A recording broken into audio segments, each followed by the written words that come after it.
经典寝具，隆重登陆床的世界，古典时尚轻松拥有，买就送冬夏两用被，买好床好寝具，请来床的世界，内湖旗舰馆27913779。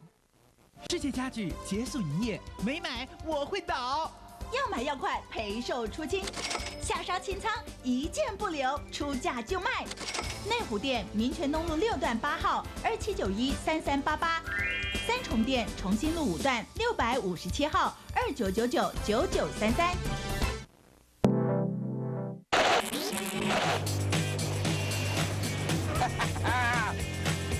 We're in a bit of a period time machine here. In the age of the machine, every decade is defined by its engineering masterpieces.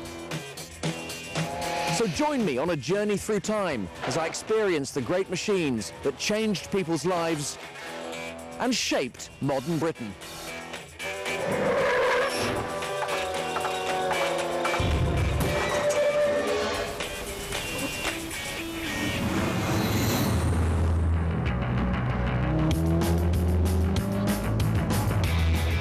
The 1980s was a turning point for Britain. It was out with the old and in with the new. After a decade of strikes, oil crises and a steady decline in our manufacturing industries, the country was close to bankruptcy. Britain's first female Prime Minister, Margaret Thatcher, or the Iron Lady, called for new thinking, new ways of doing business. Out of the ashes of the old ways, a new spirit of invention and ambition was emerging. This was the dawn of the computer age, advanced materials and electronics. For me, the 1980s was the decade when modern Britain finally arrived. Ah, hello, Maggie. What's that you say? The future has landed?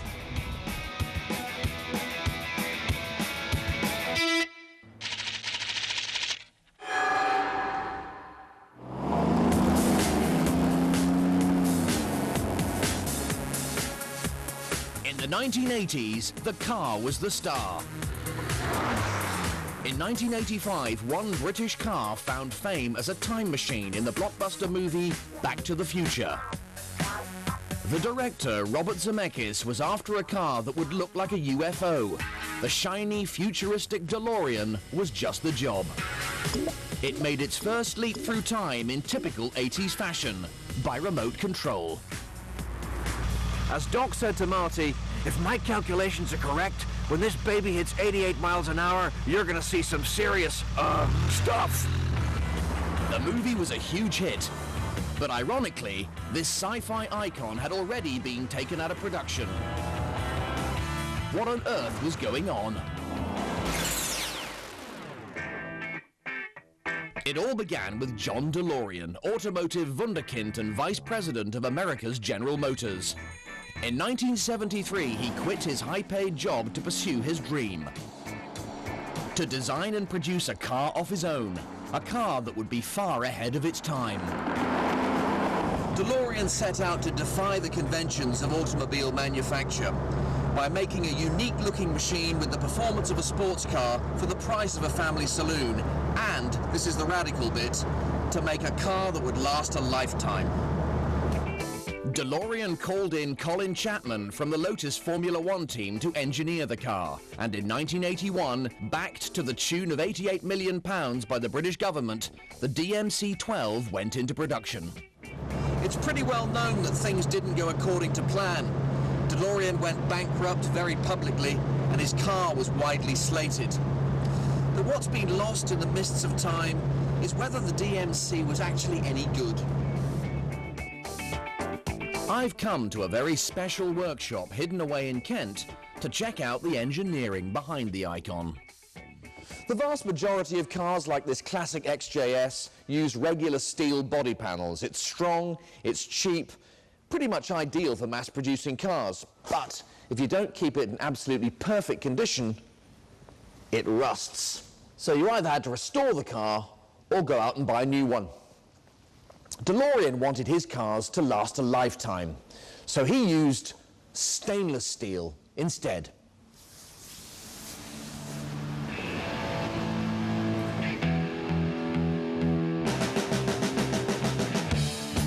Yes, the DeLorean's striking coat is bare, rust-resistant metal. But you don't see many cars made of this stuff. Stainless steel isn't cheap. Neither were the impressive, now famous, gull-wing doors. The doors were intended to give the look of a bird in flight, all part of DeLorean's grand plans for a design that would make people stop and stare. But their steel torsion bars and hydraulic rams proved very expensive, and the cool doors also created a serious safety issue. DeLorean planned a one-piece molded plastic body shell for his car. It seemed like a clever, cheap solution. But Colin Chapman from Lotus took one look at the designs and knew there was a problem. A plastic body with massive gaps for the doors just wouldn't be safe with a heavy rear-mounted V6 engine. So Chapman redesigned the DMC with a steel chassis. Simple solution, but not cheap. Despite spiraling costs, DeLorean's dream car went into production and was launched in January 1981. The commercial said, "Drive the DeLorean, live the dream today." You even received a letter from him outlining his hopes for your car. Handle well, be enormous fun to drive, last a lifetime. Well, let's see if it measures up, shall we?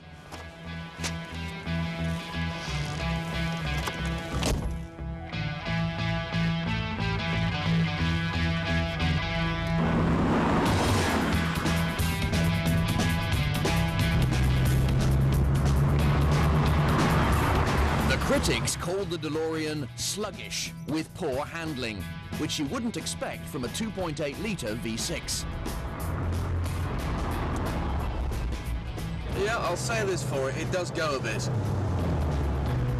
The problem was, DeLorean's target market was America, where road laws demanded catalytic converters which sapped 25% of the engine's power. And raised suspension, making it wallow around corners.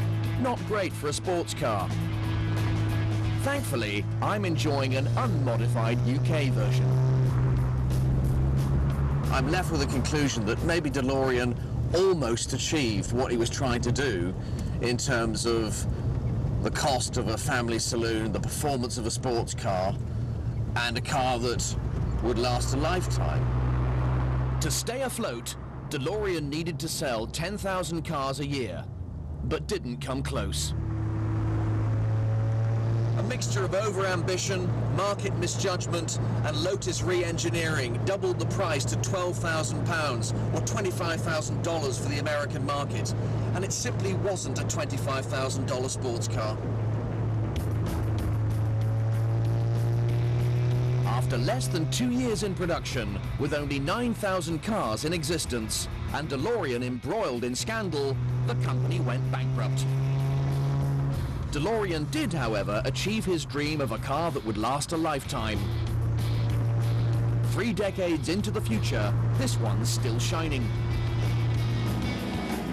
A great sci-fi icon, but a commercial failure. At least the DMC-12 had shown there was huge potential to shake up industry with new ideas and new technology. And the British government had shown that it was willing to try new ways of doing business.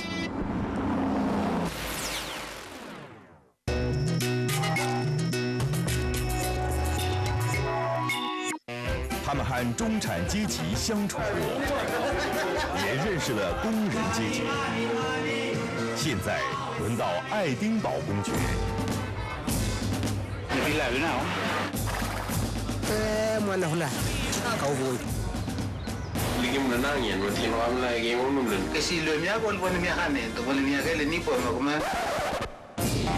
摩登原始人，星期六晚上9点，国家地理频道。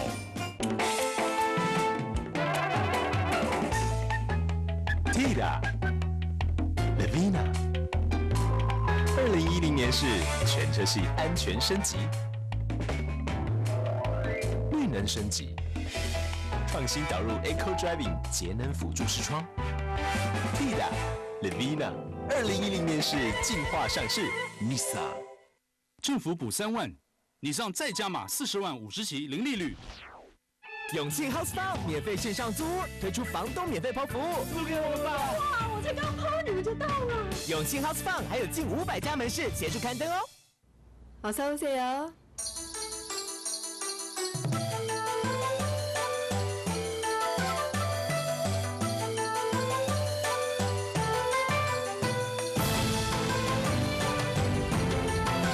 无穷乐趣，要是能有分身术就好了。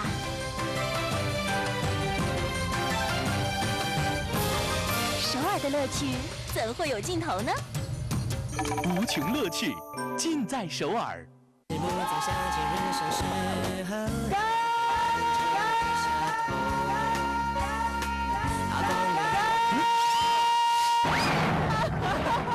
真的会回甘哦！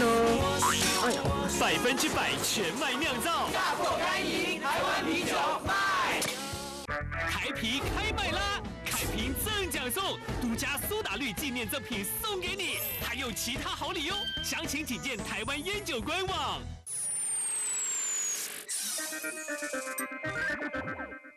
哇，台糖现金好礼送翻天，几回空盒1枚，汽车家电月送，还有多项好礼大方送哦！祝福每个爱家的人都能拥抱幸福，一个拥抱让社会更温暖。家是一群支持你的力量，群益房屋，爱家的人有福了。Salon Pass 爱。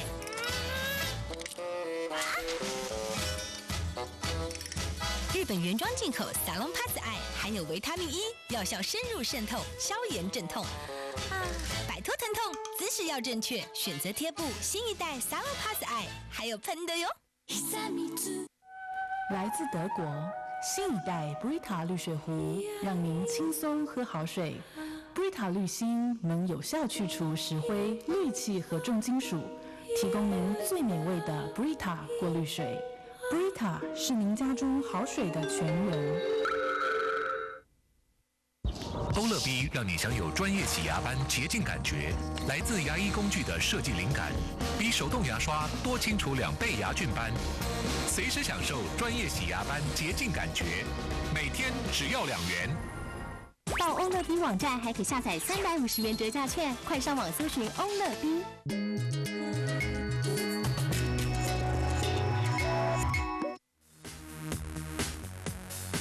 In the early 80s, new ideas and new thinking swept across Britain. New looks, new music, new romantics. And there was a new brand of incisive political satire on the scene too.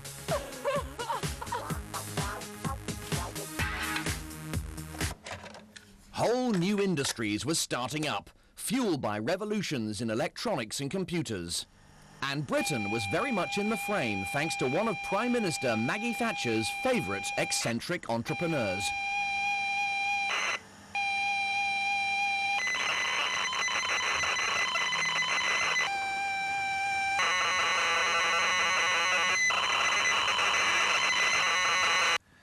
Sir Clive Sinclair was the hero of all those British schoolchildren who could persuade their parents to buy them a computer. To help them with their homework, of course. With the brilliant ZX Spectrum, Sinclair introduced the world's smallest and cheapest home computer, just £125. Paper there, paper there. Right, paper there. Slow down, hurry up, you get slowed up.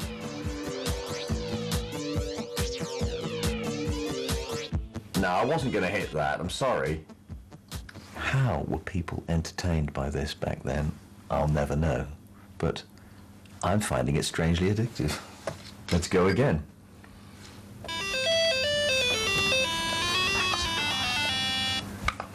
Thanks to Clive. Sinclair wasn't just a computer boffin, and in 1985 he revealed his next trailblazing creation to the world.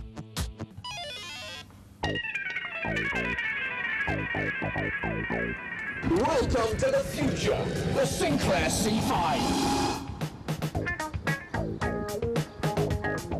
Was it a car? Was it a bike? This was step one of Sinclair's vision for the future of electric vehicles. It was actually an electric tricycle. By keeping the speed below 15 miles an hour and the weight below 60 kilos, Sinclair was able to build an electric vehicle that needed no road tax, no insurance, and no driving license. You didn't even need a crash helmet. It sounds clever, and although I've never heard anything good said about the C5, I suppose I should at least give it a chance. Right, I'm approaching a gentle hill now, and this, I feel, may well be some sort of challenge for it. I do have the finger firmly on the button, and it's getting embarrassing. Yes, I'm going to have to give it a little bit of pedal assistance. Reversing was, I would have said, not one of its strongest. In fact, it doesn't reverse. I'm doing the reversing now. So embarrassing, and I've forgotten the expression that Sinclair gave it, but it's a sort of 80-point turn using your legs. It's a useless machine, really. Now it's bleeping at me. Sorry, Sir Clive. I just can't find your trademark genius in this machine. Geronimo! Before I write it off, I'm going to meet a real-life C5 engineer from the 80s. Can Adam Harper turn me into a believer? Now let's start with the battery, which I gather is a third of the weight of the entire vehicle. But it is a special battery. It's designed to be recharged many, many times. Right, let's move on to this item here, which to me looks like a small washing machine motor. The car was assembled by Hoover, and many years ago it was written that it was a washing machine motor, and the fact is it never was. It was a specially designed motor by Philips, and it was a technical breakthrough. The last item is this rather odd shape. It looks one end of a clothes rail to me. Adam, tell me all about it. It's a box section chassis.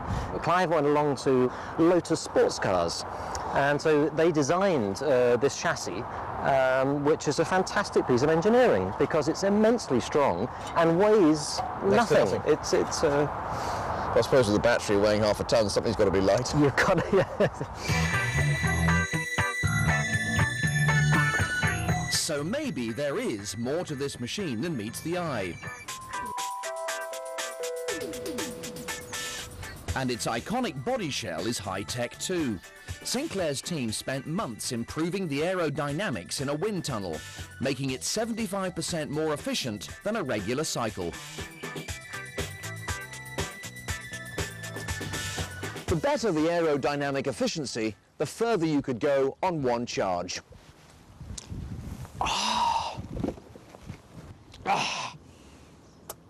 About 20 miles, according to the brochure. Sinclair's runabout went on the market in January 1985 for just under £400, £1,000 in today's money. But before it even hit the streets, most journalists were writing it off. Right from the start, the C5 scared people. They thought its low profile would be too dangerous once you get out amongst the trucks and cars. Was that fair? Let's find out.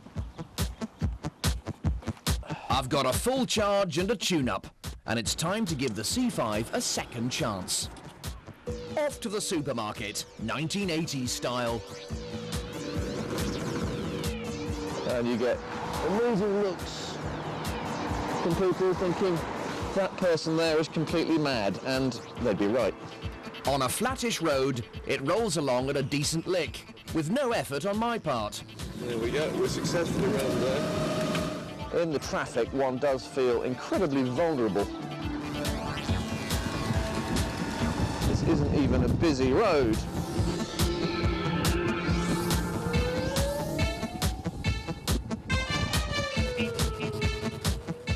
You've got to give credit to Sir Clive. He put his reputation and £7 million behind his creation. Okay, so the boot's a bit small. In fact, the machine is far from perfect. But it's actually quite a bit better than I expected.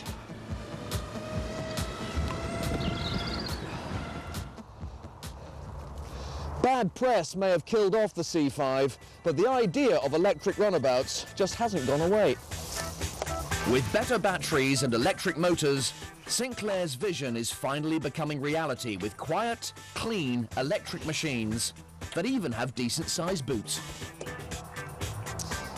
Maybe Sinclair was just a bit too far ahead of his time.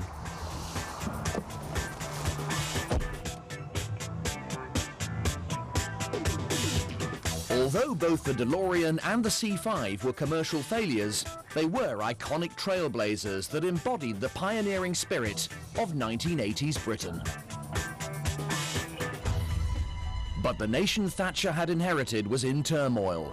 The 70s had seen oil crises, civil unrest and strikes across British industry. Then in 1982, a war came along that united the nation. One of the country's most important and successful industries was about to face a make-or-break test. Since World War II, our engineers had been very successful in developing ingenious military machines. But with one type of machine, we'd been lagging behind international rivals. A versatile, complex machine vital to all modern warfare. I've come to 815 Squadron at Royal Naval Air Station Yeovilton to see the great British helicopter that raised the bar for all that followed. The fantastic Westland Lynx. The fastest, most maneuverable helicopter in the world.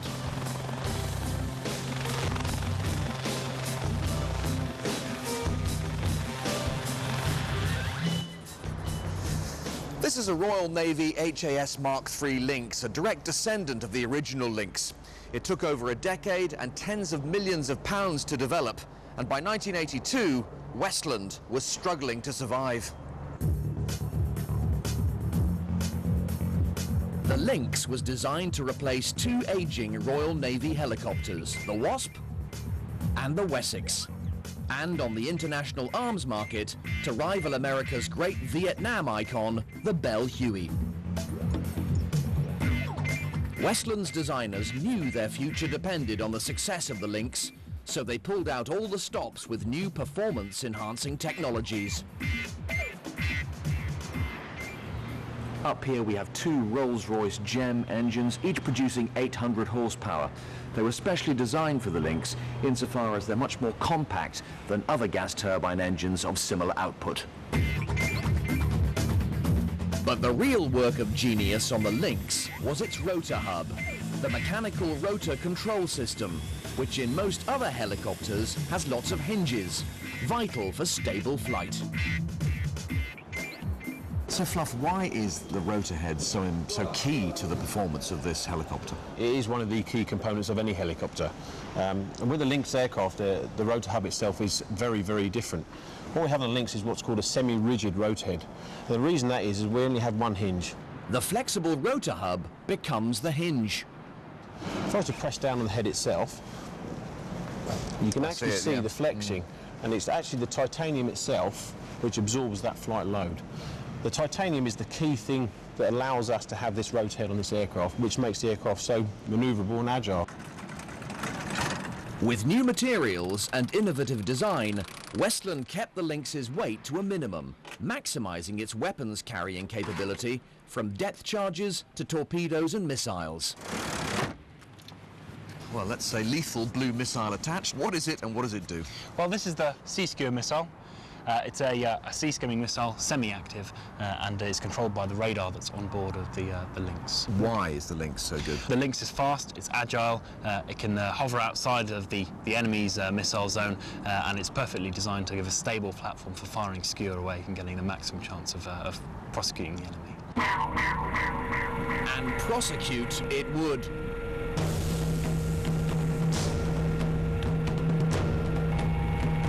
The Lynx rotor system was designed to be deliberately unstable, giving it spectacular evasive maneuverability when under attack. But it was also given a state-of-the-art automatic flight control system, not an autopilot, but a computer that assists the pilot to keep the aircraft steady to fire weapons, and enabling the Lynx to boast the ability to land on the tiny rear deck of a frigate in anything up to a Force 8 gale.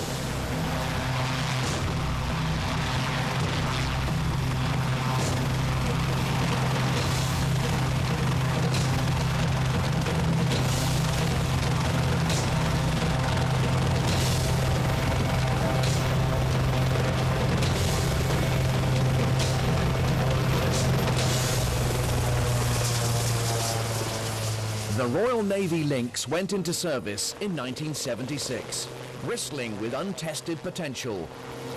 6 years later, that potential was put to the most extreme test imaginable. In April 1982, Argentina invaded the remote British-owned Falkland Islands. Within 48 hours, Margaret Thatcher sent more than 70 vessels and 25,000 troops to war, 8,000 miles away in the middle of the South Atlantic winter. They would be vastly outnumbered against an enemy fighting close to home.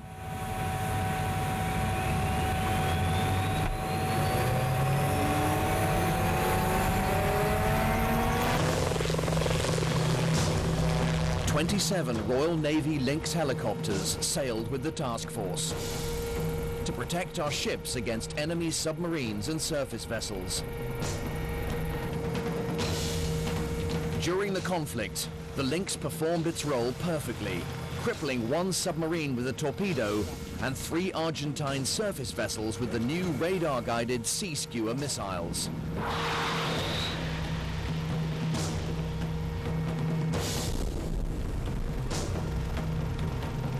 Not a single Lynx was lost to enemy fire.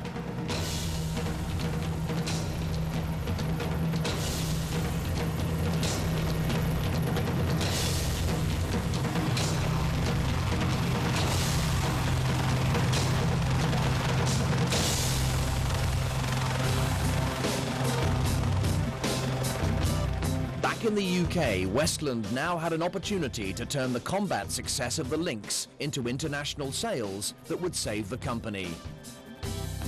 First, they made it even better. With experimental swept-back blade tips designed to allow the Lynx's rotors to turn faster than ever before. In August 1986, with the new so-called Burt blades and uprated engines, a Westland Lynx made an attempt on the world helicopter speed record. We're now traveling at 170 miles an hour and we can't possibly keep up with the specially adapted Lynx. The Lynx clocked 249.09 miles an hour, a record that still stands today, and cemented the reputation of this great British helicopter. A fantastic machine that, by staying at the forefront of modern technology, has now sold to 18 different countries around the world.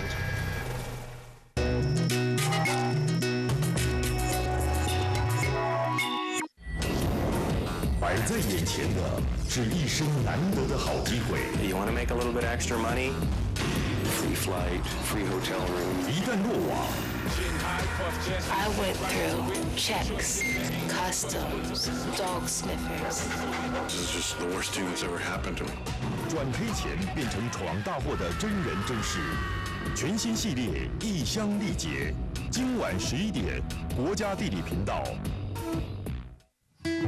祝福每个爱家的人都能拥抱幸福，一个拥抱让社会更温暖。家是一群支持你的力量，群益房屋，爱家的人有福了。以前有条通商之路叫丝路，商队持商号招牌通关过防。现在经商之路叫网路，各行各业持工商凭证验明正身。经济部工商凭证是企业的网路电子硬件，超过29项政府申办业务适用，安全有效率，节能超便利。网络交易线上作业，工商凭证省时省力，一卡开通，企业成功。Hey boss， 我也赶快加入吧。经济部工商凭证。Salon Pass 爱。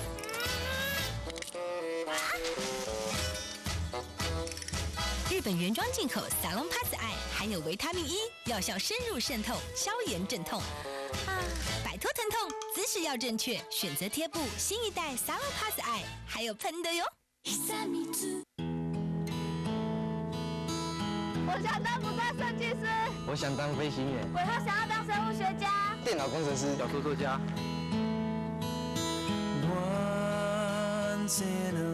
安利希望工厂助学计划感谢您发挥爱心，去年帮助近2500人次台东偏远中学生继续升学，灾后更需要您的支持，义卖利润捐赠台东县国中助学计划，给他机会，成就未来。安利希望工厂。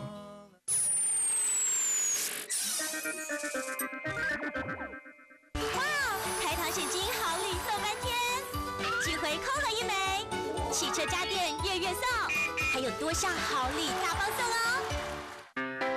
拥有 iPhone 3GS，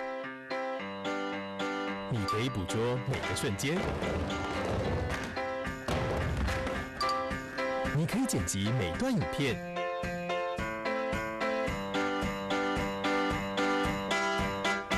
你可以分享每个片段，影像世界随你掌握。最强的 iPhone 3GS， 中华电信。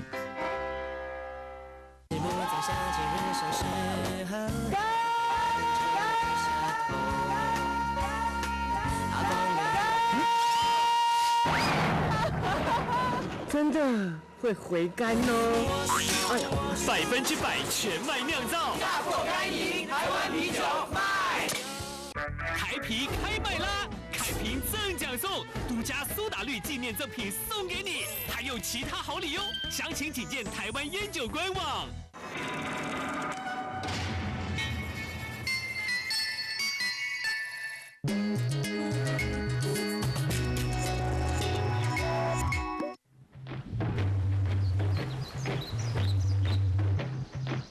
In May 1982, as the Falklands conflict entered its final stages, troops on the ground played the central role. Not least the men of 2 Para, backed up by kit from all over the world. I've got my gun from Belgium, my pack from China, my troop carrier from Scandinavia, but one crucial piece of equipment that's very much British. The F-107 Scimitar reconnaissance vehicle. Light, agile, and incredibly fast, whatever the terrain. One of the greatest military vehicles of all time.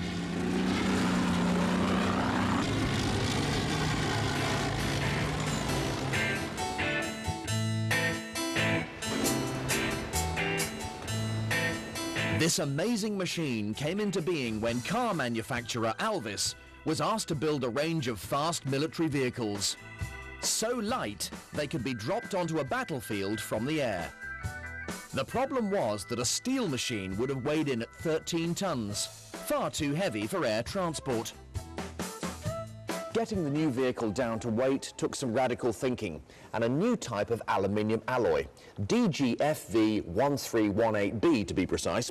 And this is it, a lot stronger than pure aluminium, but still a lot lighter than steel.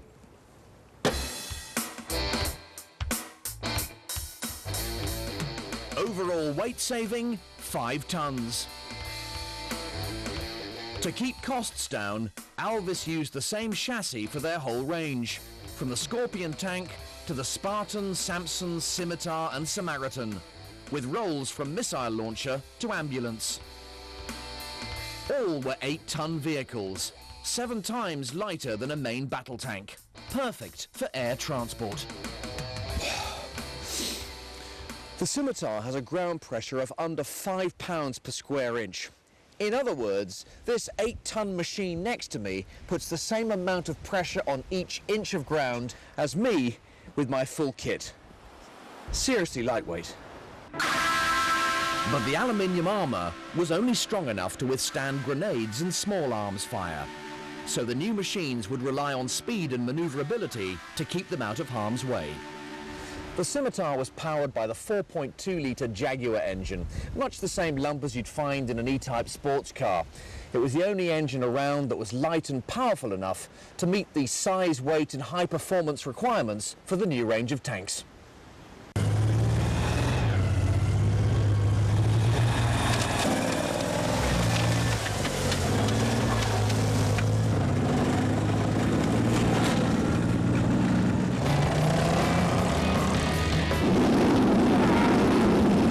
Alvis combined the engine with an ingenious transmission system to produce the racing car of tanks that could speed across the combat zone at up to 70 miles an hour, as I'm finding out, thanks to my driver, tank collector Andrew Baker.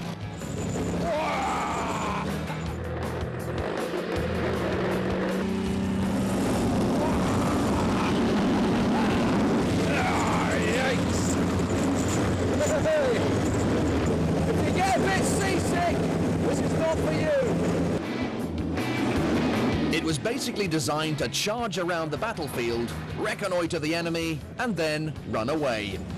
But it also has a high-precision, rapid-fire Raden cannon just in case.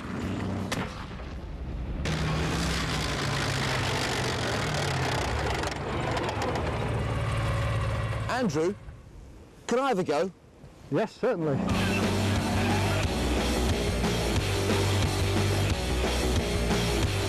Most tanks corner by putting the brakes on one track and skidding. But the Scimitar's clever transmission system sends more power to the track on the outside of the bend, so you don't lose speed.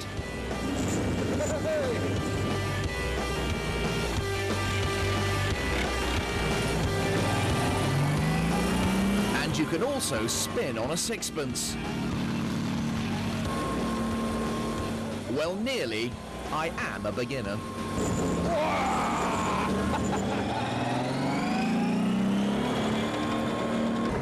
Perhaps the most amazing bit of all, it can do it all exactly the same in reverse. And in theory at least, 70 miles an hour backwards. I'm having so much fun!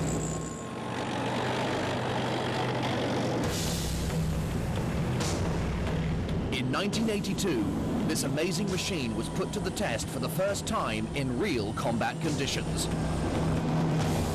The British Army took 4 Scimitars and 4 Scorpions to the Falklands, where the boggy conditions were no place for heavy machines like tanks. At least, normal tanks. The British drivers soon worked out how to handle the conditions. This is where the combination of speed and lightweight came into its own. If a driver spotted some green moss, he knew he was coming up to softer ground.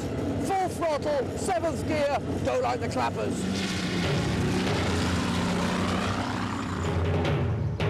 By early June, British troops supported by the tanks had cornered the Argentine forces on the outskirts of Port Stanley. The final battles were for high ground overlooking the town, including Wireless Ridge. At 8:30 p.m. on the 13th of June 1982, A&B Company of 2 Para led the assault on Wireless Ridge. They were accompanied by 2 Scimitars and 2 Scorpion tanks of the Blues and Royals.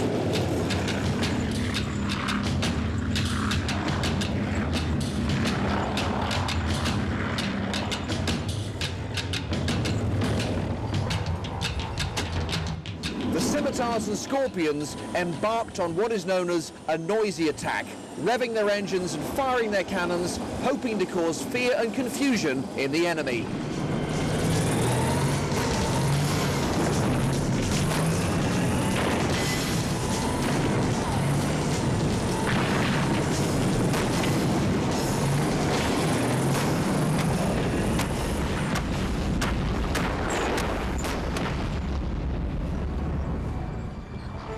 It worked. By dawn, the Argentine army was holed up in Port Stanley. Later that day, Argentina surrendered the islands. A victory for British national pride, the heroism of the troops, and some great British machines. Well done, chaps. Like the Lynx, the Scimitar has become a global success, selling to over 19 countries. Thanks to new technology and ingenious design, our weapons industry has thrived. And strong exports have helped us maintain a powerful military force. By the mid-80s, new technologies were filtering into everyday life. Okay, there was still a bit of work to be done. But in the 1980s, this was state-of-the-art.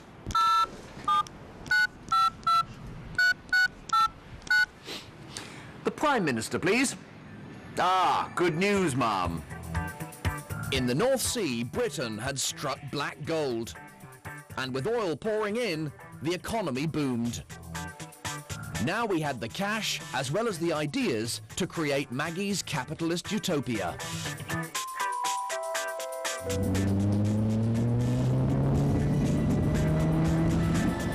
What better way to get to your city job than in a car built to celebrate an oil-guzzling pastime? A 1980 Lotus Esprit Turbo in eye-melting Essex petroleum colours. This car was born of a cottage industry, which in the 1980s suddenly became big business, with Britain holding the reins. Motorsport had come of age. At the forefront was Formula One. Many of the fastest and most technically advanced cars on the track were British built.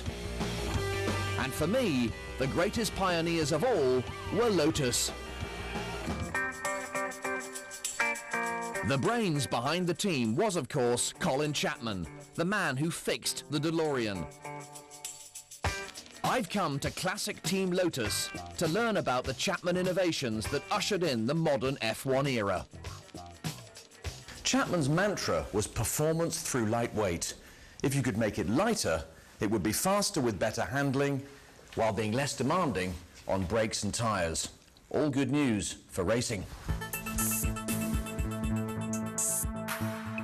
Chapman was known for pushing boundaries, taking on bigger teams with bigger budgets by outthinking them, in turn driving the evolution of the modern F1 car. With cars like this 1970 Lotus 72, Chapman produced a blueprint that all F1 cars follow today. The pointed nose, the monocoque, the side pods encasing the radiators, and the front and rear wings. In the early 80s, the team pushed aerodynamics to the limit, creating huge downforce to glue their cars to the track through corners. But metal bodywork could no longer handle the massive forces, as Colin Chapman's son Clive explains. The downforce that the cars were creating meant that they could go around the corners incredibly quickly. The suspension got stiffer and stiffer, and the poor old aluminium tub wasn't really able to cope, and rivets started popping out and what have you. So that was a problem. So with the metal monocoque under so much strain from the various forces, what was the answer? Well, at about that time, aerospace and defence was starting to investigate the potential of carbon fibre. My father was always quick to encourage innovation, and they said, well, let's try carbon, and came up with the first composite tub in F1.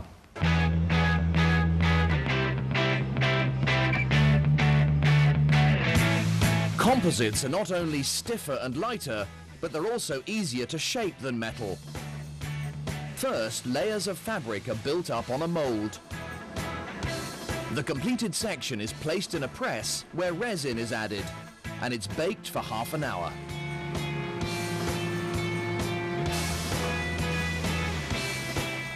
The result is a stiff, strong, and very light component, capable of protecting a driver in a major impact.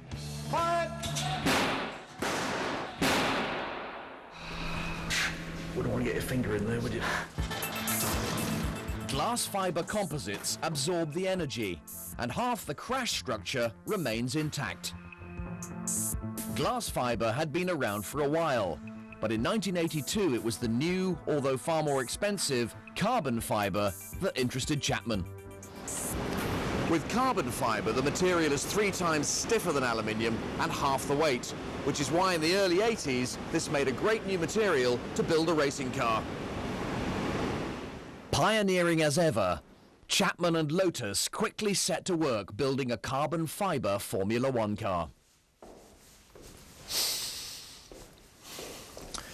In 1982, with the carbon fibre monocoque Lotus 91, Chapman's vision for the future of the Formula One car had arrived.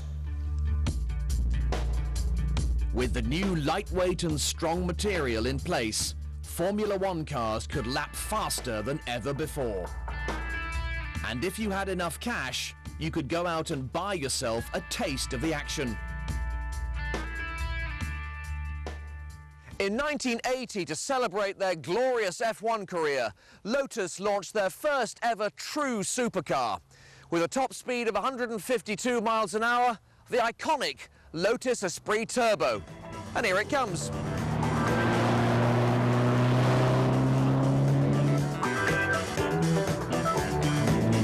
Chapman's latest creation allowed drivers to experience some of the thrills of Formula One technology. And today it's my turn, with Lotus's Director of Vehicle Engineering, Roger Becker, to guide me. Oh, right. I'm in good hands. Roger was the stunt driver for the Bond movie, The Spy Who Loved Me. The basic principle of fast driving is not being aggressive, it's being smooth. So getting the car lined up for the corner, do your braking in a straight line. Don't drive the little piece of road a few meters in front of you. Look way, way beyond it so that you've got the car always prepared for the next event. The new Esprit, like most Formula One cars of the day, was turbocharged, boosting engine power by a massive 30%. Topping 150 miles an hour, it was a true supercar. Although I have to say, it's pretty hard to concentrate on Roger's instructions with all this red leather everywhere. Let's see whether a Lotus can turn you into a professional. No pressure then. Now then, focus, Barry. Feel the road, look where you're going, get over to the left. Just keep it smooth. Always give yourself the maximum width of the track by coming out in the right position for the next corner. It should seem effortless, if you're doing it right. Throttle, throttle, throttle. Producing faster lap times with less wear and tear on both car and driver. Easy, isn't it? See, it's no sweat, not even a drop of moisture on your brow. Blimey, we're in no gear at all now. Oh.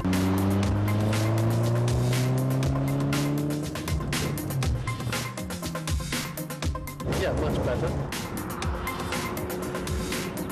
Ah, the wonderful Esprit, a true British icon with starring roles in not one, but 2 Bond movies. What on earth are you doing, 007? Just keeping the British end up, sir. Sadly, Lotus founder Colin Chapman died in 1982, aged just 54, never to see the full impact of his company on British motorsport. For me, Chapman's greatest achievement was his role in developing a whole new industry. With Lotus leading the way, British motorsport became a magnet for brilliant engineers. From Formula One right down to go-karts, the sport of racing became an industry worth £7 billion a year, and one of Britain's most important revenue earners. But the man on the street was getting turbo envy.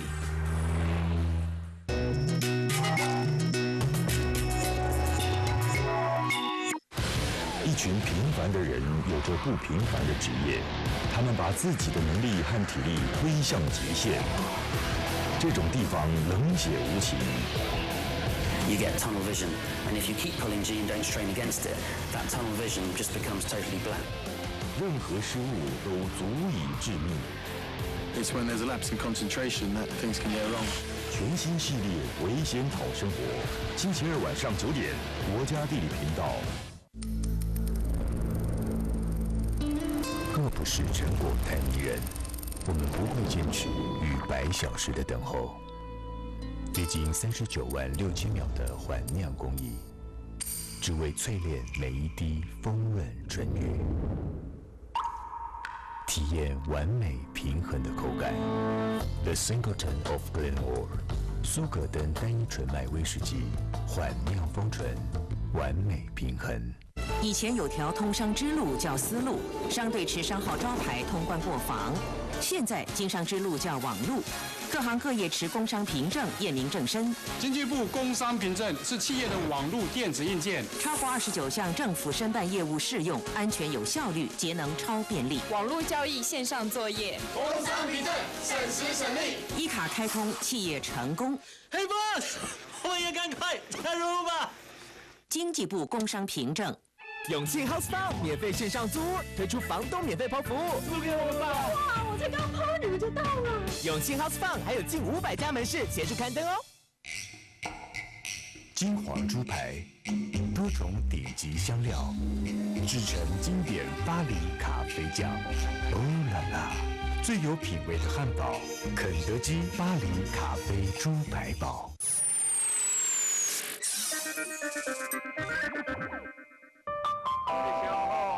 买快递，记得地上种点东西。Baby， 妈咪会把我能给的最好的都给你。环游世界！买房子，只要留一笔钱，把自己照顾好就好。我想存钱带妈妈出国去玩，因为她已经辛苦很久了。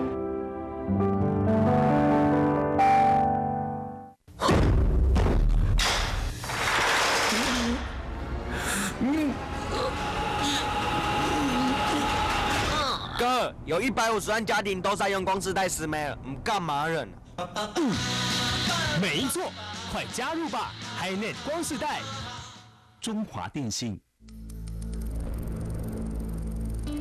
若不是成果太迷人，我们不会坚持逾100小时的等候。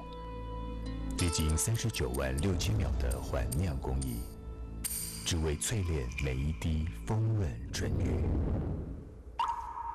体验完美平衡的口感。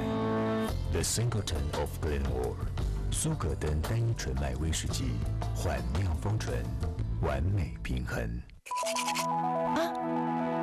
你只关心牙齿敏感酸痛，那刷牙流血、牙龈红肿呢？这是牙周病的征兆，你需要100护牙周到牙膏，来自中华制药，独特 ASP Plus 配方，能降低牙周病发生率。100护牙周到牙膏。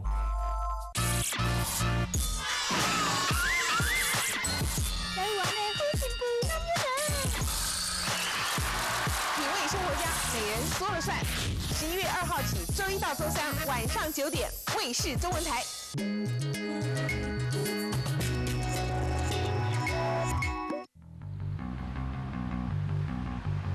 In the early 80s, Formula One and supercars were beyond the budget of most wannabe racing drivers. The best he could afford was a dadmobile like this classic boxy Cortina.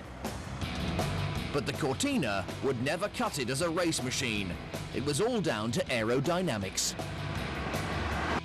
So this very Cortina was the last to roll off the production line in 1982. It was the end of an era for a car which sadly had the aerodynamics of a brick.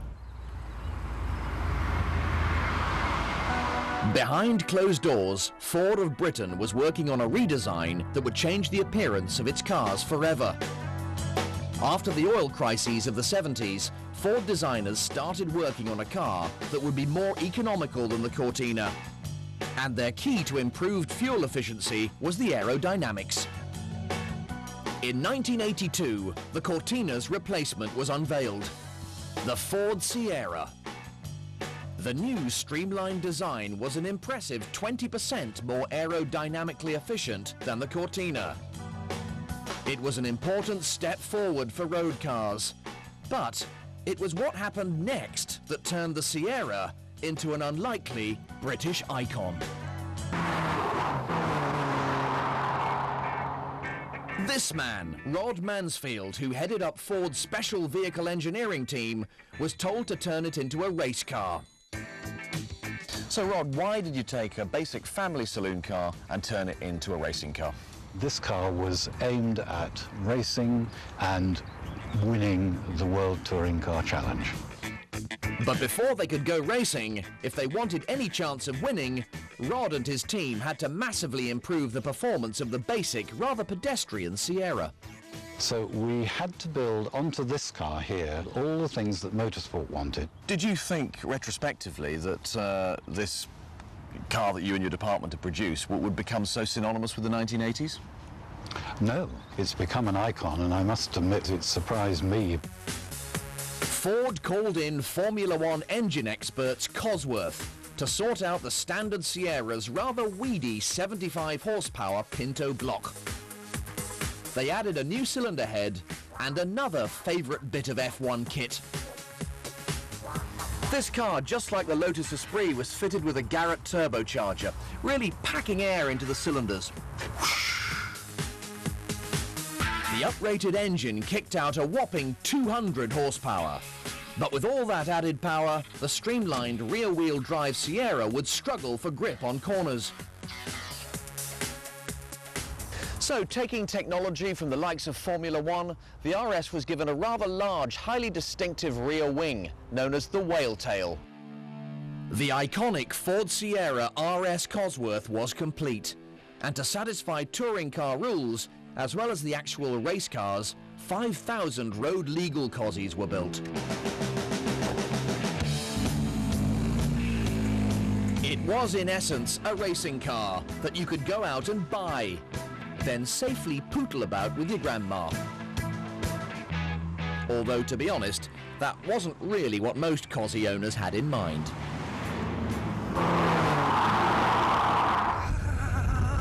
Lovely jubbly.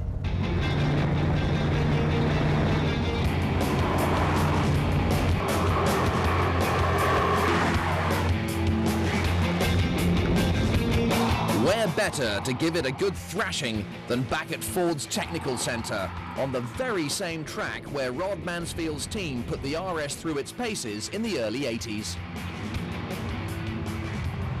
It has to be said that it is a car that, if you give it some beans, it likes it. It sort of says, yes, give me more. Oh, yes.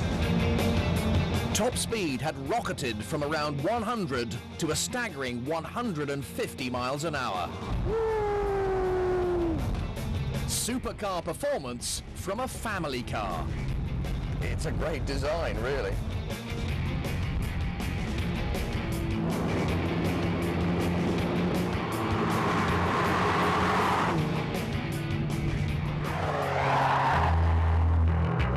On the racetrack, Ford dominated British touring cars, with a souped-up version, the RS 500, winning an unbeaten 40 races back-to-back. But it was the iconic road version that played such an important role in shaping the modern car. From the jelly mold aerodynamically efficient shape to excess power and racetrack handling, high-performance saloons have become the norm. So next time someone's tailgating you at 90 up the M6, I'm afraid you've got the Cossie to blame. For me, the Sierra RS Cosworth epitomizes Britain in the 1980s. Bold, brash, in your face, and it was something new. It wasn't the most elegant of decades, but it was a fresh start. The teenage years of a more sophisticated high-tech Britain. Our large-scale, homegrown industries may have been dying off, but thanks to new thinking, new ideas, and new technology, British engineering and design was alive and well. The future had landed, here in Britain.